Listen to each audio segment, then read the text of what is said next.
topic really talks about Excel in Excellence is all about how we as industry stalwarts are able to contribute towards the economy, and how it makes sense for us to be able to do the right things in the right way.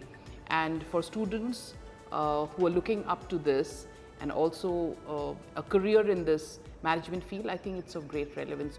Learning should not be always boring, so have fun while you spend your time doing your MBA. Second, be always ready to change, because the outside world is all about change, and these 2 years you'll get to learn different subjects, different cases, about different corporates.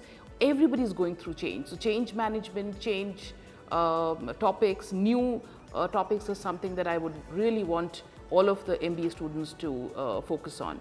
And lastly, attitude defines altitude. So spend a lot of time in yourself, in building life skills, in building humility, in building flexibility. So Bennett University has always been is a big name, and the reason why, particularly in the field of media and communications, it is on the students to be able to leverage this. Second, universities or colleges like this are able to bring in the new age media, new age teaching, which traditional or older university cannot do it. So I think that's a great point up. But it is on the students to be able to differentiate, to be able to pick the best, and I'm sure the university gives all the opportunity for this.